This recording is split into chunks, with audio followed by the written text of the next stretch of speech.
대체 한국이라는 나라, 왜 이렇게까지 잘 되어 있는 거죠? 오늘은 제가 한국에서 직접 겪은 충격적인 9가지 경험을 하나씩 말씀드리겠습니다. 아마 한국에 처음 온 외국인들은 다 그렇게 생각할 것 같습니다. 저 역시 한국에 온 지 하루도 지나지 않아 놀라움의 연속이었거든요. 공항에서 내린 지 불과 몇 시간 만에 제가 알고 있던 상식들이 하나둘씩 무너지기 시작했어요. 처음엔 그냥 우연의 연속이겠거니 했습니다.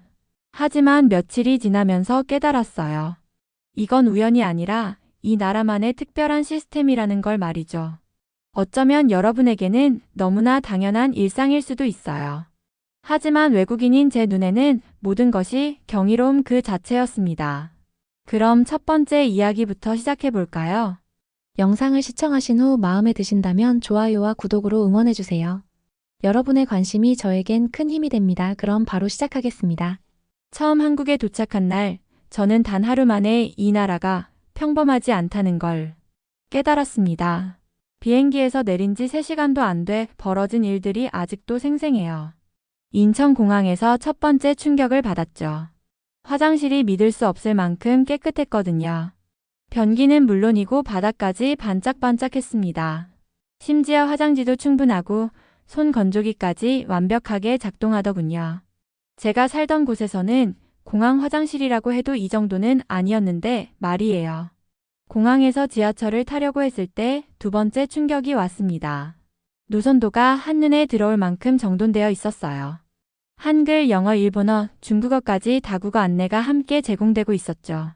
그런데 정말 놀라웠던 건 시간표였습니다. 열차 도착 예정 시간이 초 단위로 표시되고 있었거든요. 실제로 기차가 와보니 예고된 시간 그대로 정시에 도착했어요. 몇 초의 오차도 없었습니다.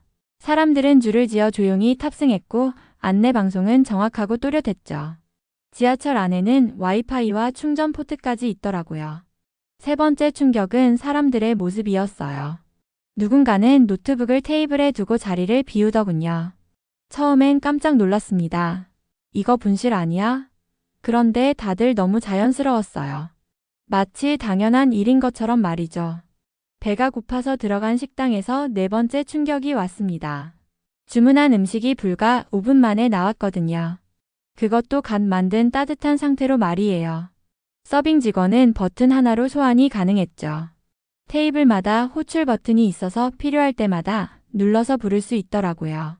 놀랄 틈도 없이 밤거리에 나가보니 5번째 충격이 기다리고 있었어요. 편의점 하나로 모든 게 해결되는 나라였습니다.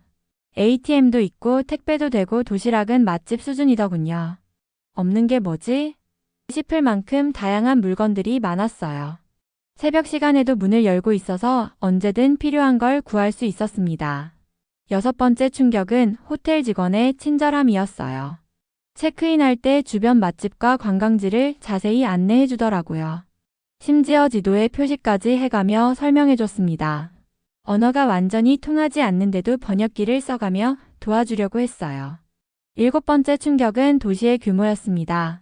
서울 시내에서 단 20분 거리에 등산로가 있다는 말을 들었거든요. 대도시에서 등산을 한다고요? 처음엔 믿기지 않았어요. 그런데 정말이었습니다. 남산이라는 곳이 있더라고요. 8번째 충격은 모든 시설의 연결성이었어요. 교통카드 하나로 버스와 지하철, 심지어 택시까지 이용할 수 있더군요. 결제 시스템도 통합되어 있어서 어디서든 같은 카드로 해결이 가능했습니다. 그리고 마지막 9번째 충격은 이 모든 것들이 우연이 아니라는 깨달음이었어요. 한국이라는 나라는 속도, 질서, 신뢰, 기술, 그리고 배려까지 모든 것이 정교하게 조율된 생활 인프라 강국이었습니다. 하지만 진짜 충격은 이틀째 밤에 찾아왔어요. 몸이 갑자기 이상해지기 시작했거든요. 처음엔 단순한 피로겠거니 했는데 고열과 복통이 동시에 몰려왔습니다. 그때 저는 이 나라의 의료 시스템을 직접 경험하게 되었죠. 호텔 프런트에 전화를 걸었을 때 직원의 반응이 정말 인상적이었어요. 단순히 진통제만 요구했는데도 제 목소리 상태를 듣고 병원을 추천해 주더라고요. 그리고 그 선택이 저에게 한국에 대한 완전히 새로운 인식을 심어주게 되었습니다. 처음엔 단순한 피로겠거니 했는데 곧 고열과 복통이 동시에 몰려왔어요. 배를 움켜쥔 채 침대에 누워 있는데 식은땀이 얼굴을 타고 흘렀고 숨을 고르는 것조차 힘들어졌습니다. 도저히 혼자선 감당할 수 없다는 생각에 호텔 프런트에 전화를 걸었어요. 통화음은 2번, 직원은 빠르게 받았습니다. 많이 아프신가요? 혹시 119를 불러드릴까요? 순간 놀랐지만 애써 진정하며 말했죠. 아니요, 그 정도는 아니고요. 혹시 진통제 같은 건 구할 수 있을까요? 직원은 조용히 몇 초간 생각하더니 낮고 또렷한 목소리로 말했습니다. 진통제는 바로 준비해 드릴 수 있어요. 그런데 목소리가 많이 안 좋으신데 진통제로 괜찮으시겠어요? 이 근처에 24시간 운영하는 응급실이 있습니다. 택시로 10분 거리인데 원하시면 지금 바로 안내해 드릴게요. 저는 망설이다 결국 그 제안을 받아들였어요. 그리고 그 선택이 처음으로 이 나라에 대해 제가 아는 게 너무 없었구나라는 생각이 들게 만들었습니다. 응급실에 도착한 건 새벽 3시가 막 지난 시각이었어요. 대기 없이 바로 접수, 체온 측정, 문진, 혈압, 혈액 검사, 링거까지 모든 과정이 10분 안에 일사불란하게 진행됐습니다. 그런데 놀라웠던 건 그 속도의 뒤에 있는 사람들의 태도였어요. 누구도 조급해하지 않았고 누구도 피곤한 기색을 내비치지 않았습니다. 새벽 3시인데도 말이죠. 한 간호사가 조심스럽게 제 상태를 살피며 말했어요. 배탈 증세가 좀 있으신데 몸 상태를 보니 며칠간 피로도 쌓이신 것 같아요. 걱정 마세요. 수액으로도 충분히 회복 가능하실 겁니다. 그 말에서 단순한 업무를 넘은 관심과 배려가 느껴졌습니다. 진료는 빠르면서도 정돈돼 있었고 저는 점점 안정을 되찾아갔어요. 2시간쯤 지나자 열은 가라앉았고 복통도 진정되었습니다. 퇴원을 하려 접수 창구로 향했는데 제 눈에 찍힌 숫자를 보고 깜짝 놀랐어요. 35,700원. 한 번 더 계산해 보았습니다. 진료비 일부만 청구된 건가? 분할로 몇 번 더 내야 하는 건가? 그 정도로 믿기지 않는 액수였어요. 미국이었다면 접수만 해도 그 10배는 나왔을 거예요. 진료와 링거 검사, 회복실 이용까지 포함한다면 아무리 적게 잡아도 100만 원에서 150만 원은 넘겼을 금액이죠. 보험이 없다면 그 두세 배를 감당해야 했을지도 모르고요. 저는 영수증을 받은 채 한참을 가만히 서 있었습니다. 그 순간 한국이라는 나라가 조금은 다르게 보이기 시작했어요. 밖으로 나오니 하늘은 희미하게 밝아오고 있었습니다. 갈증을 느낀 저는 길 건너 편의점으로 들어갔어요. 그 시간에도 매장 안에는 사람들이 여럿 있었고 선반에는 도시락, 음료, 과일, 비상약, 충전기, 생필품까지 없는 게 없었습니다. 새벽 4시가 넘은 시간인데도 말이에요. 물 한 병을 들고 잠시 아무 말 없이 매장 안을 둘러보았어요. 지금껏 단 한 번도 이른 새벽에 편의점 하나로 이토록 많은 걸 해결할 수 있으리라고는 생각해 본 적이 없었거든요. 계산을 하면서 점원에게 물어봤어요. 24시간 운영하시나요? 네, 저희는 연중 무휴 24시간이에요. 그 당연하다는 듯한 대답이 저에게는 또 다른 충격이었습니다. 그리고 그때 병원에서 받은 충격과 편의점에서 느낀 안정감이 겹쳐지며 제 안에 무언가가 조용히 바뀌기 시작했어요.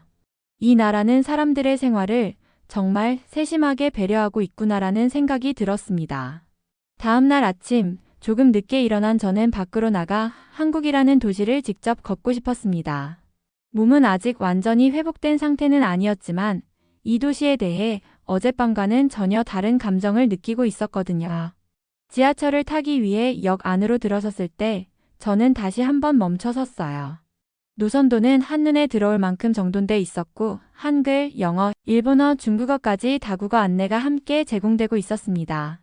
입구에는 무인 발권기와 교통카드 충전기가 정돈돼 있었고 대형 모니터엔 열차 도착 예정 시간이 초 단위로 표시되고 있었어요.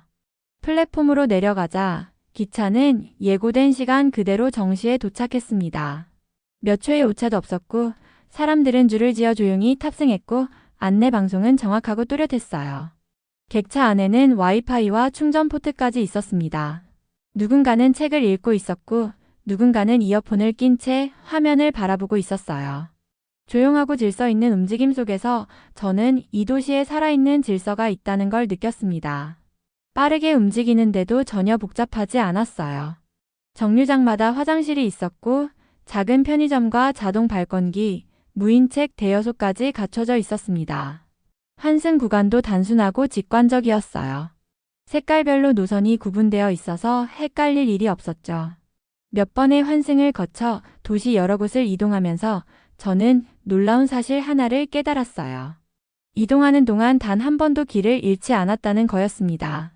심지어 교통카드 하나로 버스와 지하철, 택시까지 연동된다는 사실을 알았을 땐 조용히 감탄이 나왔어요. 하나의 카드로 모든 교통수단을 이용할 수 있다니 이건 정말 편리한 시스템이었습니다. 이 도시는 사람을 움직이게 만드는 게 아니라 흐르도록 설계돼 있구나라는 생각이 들었어요. 단순히 교통이 잘 돼 있다는 의미가 아니었습니다. 이건 생활의 일부였고 삶을 낭비하지 않도록 짜여진 도시라는 구조물 전체의 배려였어요. 강남구청역에서 내려 걸어보니 거리 곳곳에 안내판이 설치되어 있었습니다. 관광지 방향, 병원 위치, 지하철 출구 번호까지 세세하게 표시되어 있더라고요. 그리고 무엇보다 놀라웠던 건 모든 게 깨끗하다는 점이었어요. 지하철역도 거리도 심지어 화장실까지 말이죠. 이런 청결함을 유지하려면 얼마나 많은 노력이 필요할까 싶었습니다. 서울에서의 셋째 날, 저는 근처 카페에서 노트북으로 자료를 정리하고 있었습니다. 오전 내내 집중한 탓인지 잠깐 산책 겸 자리를 비우고 싶어졌어요. 그런데 그때 제 옆 테이블에 앉아있던 여성이 먼저 일어났습니다. 그분은 핸드폰, 지갑, 노트북을 고스란히 두고 아무렇지 않게 자리를 떠났어요. 저는 순간 깜짝 놀랐습니다. 저렇게 두고 가도 정말 괜찮은 건가? 하지만 아무도 신경 쓰지 않았어요. 오히려 그게 당연한 풍경처럼 느껴졌습니다. 사실 저는 미국 뉴욕에서 지인과 함께 커피숍에 앉아있던 적이 있어요. 잠시 화장실을 다녀오는 사이 테이블 위에 있던 가방이 통째로 사라졌거든요. 사람은 많았지만 아무도 본 사람이 없었고 심지어 CCTV도 없어서 아직까지도 범인을 못 잡았습니다. 그때 저는 뼈저리게 깨달았어요. 잠깐의 방심은 곧 손실이라는 것을요. 그날 이후 공공장소에서는 가방을 무릎 위에 올려놓고 핸드폰은 절대 손에서 놓지 않는 게 습관이 됐습니다. 그런데 이곳 한국에선 그 모든 경계심이 필요하지 않아 보였어요. 도무지 이해가 되지 않았습니다. 그래서 검색을 해봤어요. 한국 치안, 한국 도난율, 카페에 물건 두고 가도 되나요? 놀라운 기사들이 쏟아졌습니다. 분실물이 제자리로 돌아올 확률이 세계 최고 수준이라는 것, 습득물은 경찰서나 분실물 센터로 곧장 인계된다는 것, CCTV는 거리 곳곳에 촘촘하게 설치되어 있다는 사실을 알게 됐어요. 그리고 가장 놀라웠던 건 사람들이 그 시스템에 기대지 않는다는 점이었습니다. 그들은 감시가 아닌 믿음을 전제로 살아가고 있었어요.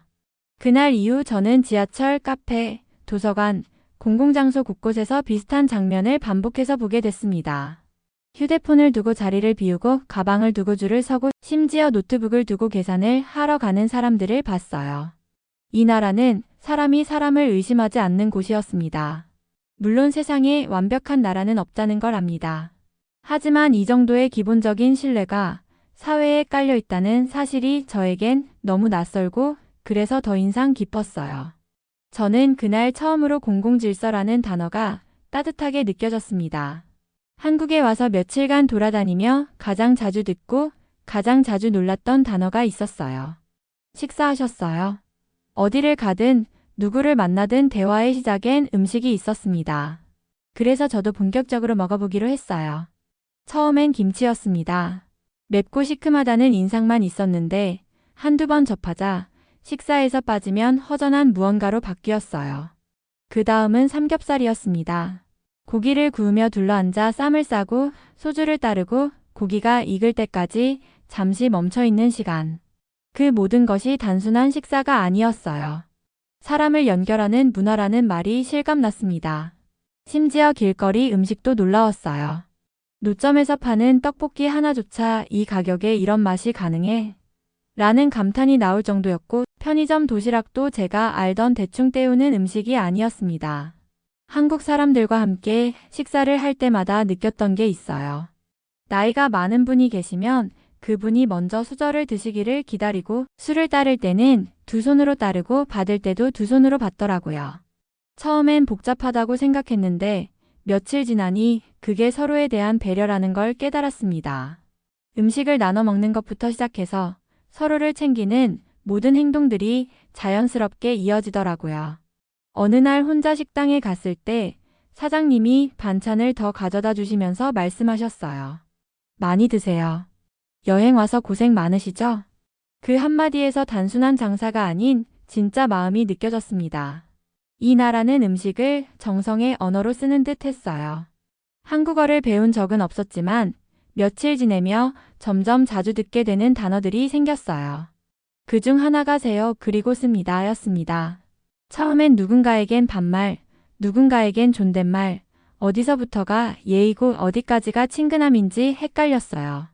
그러다 어느 날 식당에서 식사를 마치고 일어나는 순간 저보다 나이가 많아 보이는 손님에게 직원이 두 손으로 공손히 카드를 건네며 말했습니다. 감사합니다, 어르신. 편안한 하루 보내세요. 그 말이 어딘가 다정하게 느껴졌어요. 그 순간 저는 깨달았습니다.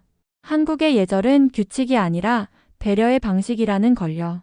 이후 저는 식당에서 잔을 서로 돌리는 이유, 어르신 앞에서 두 손으로 물건을 드리는 이유를 조금씩 이해하게 되었습니다. 지하철에서도 마찬가지였어요. 노약자석에는 젊은 사람들이 앉지 않고 임산부나 어르신이 타시면 자연스럽게 자리를 양보하더라고요. 누가 강요하지 않아도 말이에요. 어느 날 길을 물어봤을 때도 그랬습니다. 한 아주머니가 저에게 존댓말로 친절하게 설명해 주시더라고요. 저는 외국인인데도 말이에요.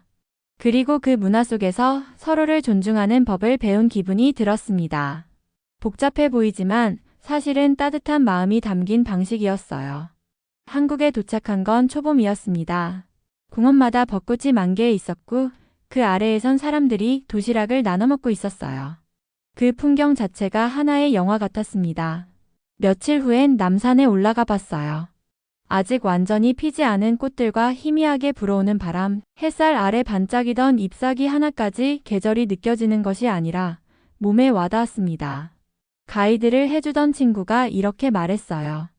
여름엔 계곡, 가을엔 단풍, 겨울엔 눈축제가 있어요. 한국은 계절이 뚜렷해서 그때마다 풍경이 바뀝니다. 그리고 저는 진심으로 놀랐어요. 한 나라 안에서 이렇게 다양한 표정을 가진 계절이라니. 그건 단순히 날씨의 변화가 아니었습니다. 사람들의 삶이 계절에 맞춰 살아 움직이고 있다는 것. 그게 더 인상 깊었어요. 봄엔 벚꽃놀이를 하고 여름엔 치킨과 맥주를 마시고 가을엔 등산을 하고 겨울엔 따뜻한 국물 요리를 먹는다고 하더라고요. 계절마다 사람들의 생활 패턴이 자연스럽게 바뀌는 거였습니다. 한강에서 만난 풍경도 그랬어요. 사람들이 돗자리를 깔고 앉아서 치킨을 먹고 라면을 끓여 먹고 그냥 멍하니 강을 바라보고 있었습니다. 그 모든 게 특별해 보이지 않으면서도 동시에 너무 아름다웠어요. 이 나라는 자연과 사람이 함께 호흡하는 곳이구나라는 생각이 들었습니다. 처음엔 그저 기술이 발전한 나라, 편리한 시스템을 가진 나라라는 막연한 호기심이었어요. 하지만 지하철에서, 병원에서, 카페에서, 식탁에서, 그리고 거리에서 만난 계절 속 사람들 사이에서 저는 이 나라의 진짜 모습을 조금씩 알게 되었습니다. 한국은 그 어떤 화려한 기술보다 사람 사이의 질서와 배려, 삶의 리듬과 감정까지 함께 설계된 나라였어요. 새벽 3시 응급실에서 만난 간호사의 따뜻한 말 한마디, 편의점에서 느낀 안정감, 지하철에서 경험한 정확함, 카페에서 본 신뢰, 식탁에서 나눈 정성, 존댓말 속에 담긴 배려, 계절마다 바뀌는 풍경들. 이 모든 것들이 하나씩 쌓여서 저에게는 하나의 완전한 그림이 되었습니다. 이 나라 대체 뭐지? 라고 시작했던 질문에 이제는 답할 수 있을 것 같아요. 한국은 빠르지만 따뜻하고 효율적이지만 인간적이고 현대적이지만 정이 있는 나라였습니다. 사람들이 서로를 배려하며 살아가는 법을 아는 나라였어요. 저는 이제 돌아갑니다. 하지만 이 경험은 오래도록 제 기억 속에서 하나의 계절처럼 남아있을 것 같습니다. 그리고 언젠가 다시 이곳을 찾게 될 거라는 확신도 들어요. 한국이라는 나라와 여기서 만난 모든 순간들에게 감사하다는 말을 전하고 싶습니다. 지금까지 외국인의 시선에서 바라본 한국의 이야기를 들어주셔서 정말 감사합니다. 제가 경험한 이 모든 순간들이 여러분에게도 새로운 시각을 제공했기를 바라요. 때로는 우리가 당연하게 생각하는 것들이 다른 사람에게는 얼마나 특별한 경험이 될 수 있는지 느끼셨을 거라고 생각합니다. 한국에서의 일주일은 저에게 단순한 여행이 아니라 인생의 소중한 한 페이지가 되었습니다.